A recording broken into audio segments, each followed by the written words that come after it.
તો આવતીકાલે લોકસભાની ચૂંટણીના પરિણામો છે અને કોંગ્રેસ ઉમેદવારે જીતનો આશાવાદ વ્યક્ત કર્યો છે। દેશમાં ઇન્ડિયા ગઠબંધન સરકાર બનાવશે તેવો આશાવાદ લલિત વસુયાએ વ્યક્ત કર્યો છે। અને કોંગ્રેસ પાર્ટીએ જે 5 વચનો આપ્યા છે એમની ઉપર વિશ્વાસ રાખી ઇન્ડિયા ગઠબંધનને કોંગ્રેસ પાર્ટીને મત આપવાના છે અને અમને વિજયની સંપૂર્ણ આશા છે અને અમને પરિણામ સારા આવશે એવી ઉમ્મીદ પણ છે। એક્ઝિટ પોલ ખોટા પડ્યા છે।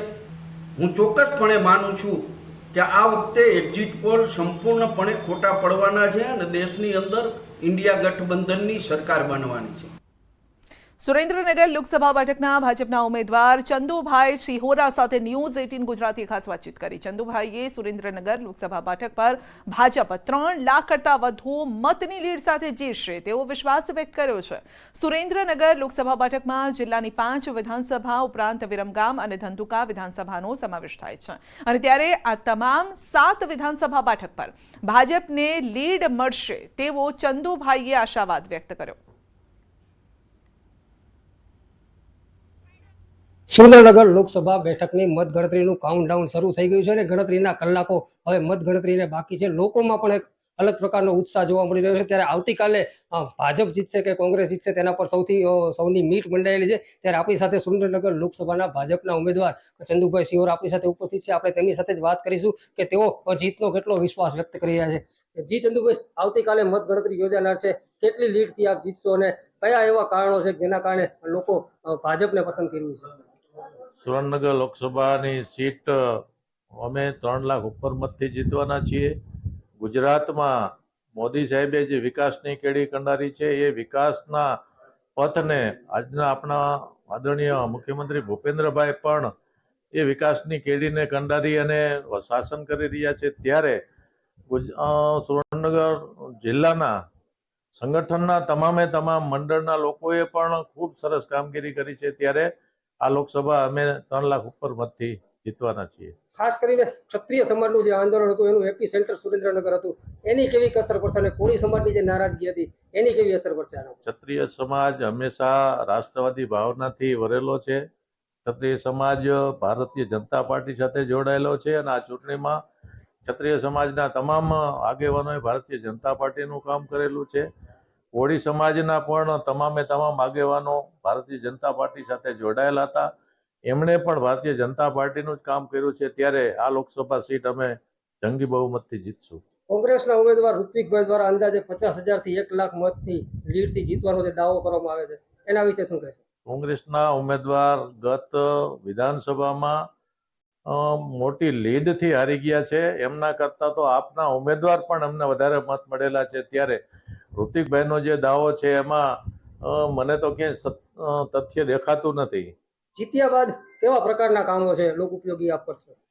જીત્યા બાદ જે ભૂપેન્દ્રભાઈ અને આદરણીય વડાપ્રધાન નરેન્દ્રભાઈ આ દેશના વિકાસ માટેના કામો કરી રહ્યા છે, એવા ને એવા કામો અમે સુરેન્દ્રનગર લોકસભાના વિસ્તારના વિકાસ માટેના કામો અમે આદરવાના છીએ। આપણી સાથે ઉપસ્થિત હતા સુરેન્દ્રનગર લોકસભા બેઠકના ભાજપના ઉમેદવાર ચંદુભાઈ સિહોરાએ તેઓએ 3 લાખથી વધુની લીડથી જીતનો જે છે એ વિશ્વાસ વ્યક્ત કર્યો છે। તો આવતીકાલે બપોર બાદ જ ખ્યાલ આવશે કે જનતાએ જે છે એને તાજનો જીતનો જે તાજ છે એ કોના સિરે પહેરાવે છે। અક્ષય જોશી, ન્યૂઝ 18 ગુજરાતી, સુરેન્દ્રનગર।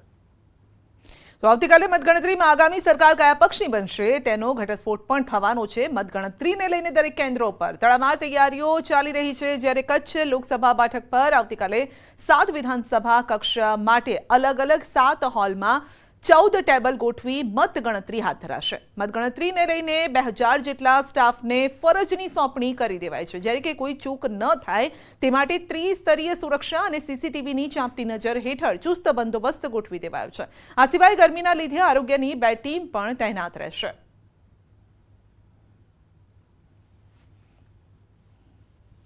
આવતીકાલે 4 જૂને કચ્છ લોકસભા બેઠકની મતગણતરી છે તે લોખંડી બંદોબસ્ત વચ્ચે ભુજની એન્જિનિયરિંગ કોલેજ ખાતે કરવામાં આવશે। જે રીતે આપ દ્રશ્યોમાં જોઈ રહ્યા છો કે આ ભુજની એન્જિનિયરિંગ કોલેજ ખાતે આવતીકાલે વહેલી સવારથી જ મતગણતરી છે તે શરૂ કરવામાં આવશે।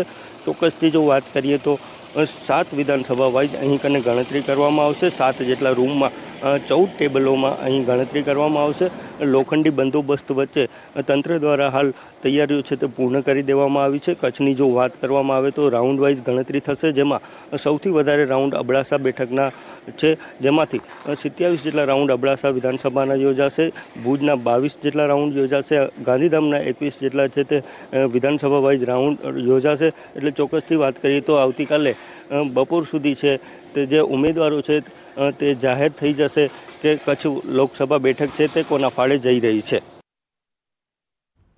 સુરેન્દ્રનગરમાં લોકસભા ચૂંટણીની મતગણતરીની તડામાર તૈયારીઓ શરૂ થઈ ગઈ છે. સુરેન્દ્રનગર લોકસભા બેઠકની ચૂંટણીમાં કુલ 55% જેટલું મતદાન નોંધાયું હતું અને આવતીકાલે Surendranagar MP Shah arts and science college ખાતે વહેલી સવારથી જ મતગણતરી શરૂ થશે.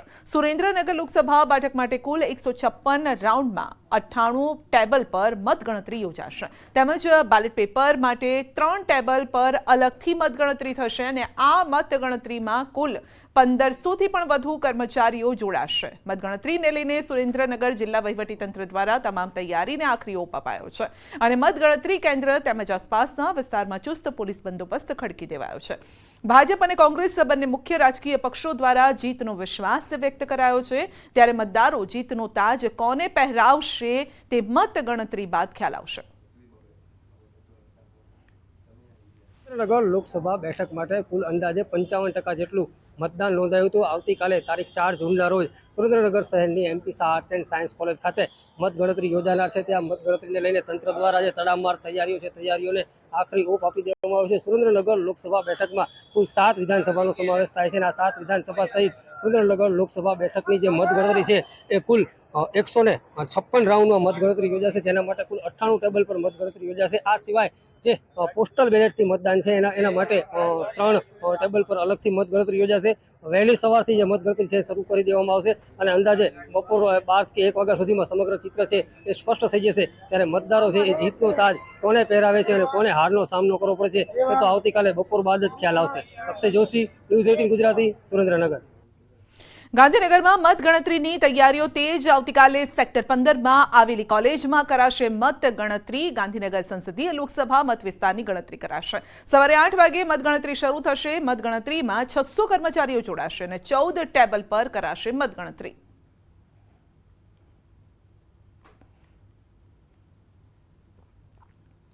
પાટણ લોકસભા બેઠક પર મતગણતરીને લઈને તંત્ર દ્વારા તમામ તૈયારીઓને આખરી ઓપ અપાયો છે. આવતીકાલે કતપુર સરકારી ઇજનેર કોલેજ ખાતે થશે મતગણતરી. પાટણ લોકસભા બેઠકની 7 વિધાનસભા બેઠકની મતગણતરી કુલ 98 ટેબલ પર 420 જેટલા કર્મચારીઓની દેખરેખમાં થશે. લોકસભા વિસ્તારમાં સૌથી વધુ રાધનપુર વિધાનસભા પર 24 રાઉન્ડ અને સૌથી ઓછા ખેરાલુ વિધાનસભા પર 19 રાઉન્ડમાં મતગણતરી થશે. પાટણ લોકસભા બેઠક પર વર્ષ 2019ની સરખામણી કરતા વર્ષ 2024માં 4% મતદાન ઘટાડા સાથે 58.37% મતદાન નોંધાયું હતું. લોકસભા ચૂંટણીની મતગણતરીની પ્રક્રિયા આવતીકાલે થવા જઈ રહી છે. તે દ્રશ્યો બતાવીશ કે પાટણ લોકસભા બેઠકની મતગણતરી કતપુર એન્જિનિયર ખાતે કોલેજ છે ત્યાં થવા જઈ રહી છે. એટલે જે રીતે જે વ્યવસ્થા ગોઠવવામાં આવી છે તેની વાત કરીએ તો પાટણ લોકસભા વિસ્તારમાં 7 વિધાનસભા બેઠકો આવે છે અને 7 વિધાનસભા બેઠકની અલગ અલગ બિલ્ડિંગમાં એક વિધાનસભા દીઠ 14 ટેબલ ઉપર મતગણતરીની પ્રક્રિયા હાથ ધરાશે. જે રીતે વાત કરી કે કુલ 98 ટેબલ ઉપર 420થી વધુ ચૂંટણી ફરજના કર્મચારીઓની દેખરેખ હેઠળ આવતીકાલે શાંતિપૂર્ણ માહોલમાં મતગણતરી થાય તે પ્રમાણે પ્રયાસ કરવા જોઈએ. ચોક્કસ કહીએ જે રીતે દ્રશ્યો બતાવવામાં આવે છે કે જે ચૂંટણી એજન્ટો સહિત જે ઉમેદવારો જેનો પ્રવેશ પ્રક્રિયાના જે તમામ છે તમામ જે સુવિધાઓ છે તે પૂર્ણ કરી દેવામાં આવે છે અને જિલ્લા કલેક્ટર અરવિંદ વિજયનની દેખરેખ હેઠળ જે ચૂંટણી મતદાન ગણતરી છે તે કેન્દ્ર પર દેખરેખ કરી છે અને આવતીકાલે શાંતિપૂર્ણ માહોલમાં પાટણ લોકસભા બેઠકની મતગણતરી થશે. એટલે ચોક્કસ વાત કરી કે પાટણ લોકસભા બેઠકમાં જે રીતે કોંગ્રેસ અને ભાજપ ઉમેદવાર મળી અન્ય અપક્ષ ઉમેદવારને કુલ 9 ઉમેદવારોનો ભાવિ EVM મશીનમાં સીલ છે અને જનતા જનાર્દને કોને પોતાનો જનાદેશ આપ્યો છે, કોને પોતાએ પસંદ કર્યા છે તે આવતીકાલે મતગણતરી થયા બાદ જે ચિત્ર છે એટલે સ્પષ્ટ થઈ જશે. પરંતુ ચોક્કસ કહે કે અત્યારની સ્થિતિએ મતગણતરી કેન્દ્ર ઉપર ચૂંટણી પરના ફરજના અધિકારીઓ તેમજ પોલીસ બંદોબસ્ત સાથે જે તમામ તૈયારીઓ છે તેને આખરી ઓપ આપવામાં આવી રહ્યો છે. અશરફ ખાન, ન્યૂઝ 18 પાટણ. બુલેટિનમાં આગળ વધીશું બ્રેક બાદ.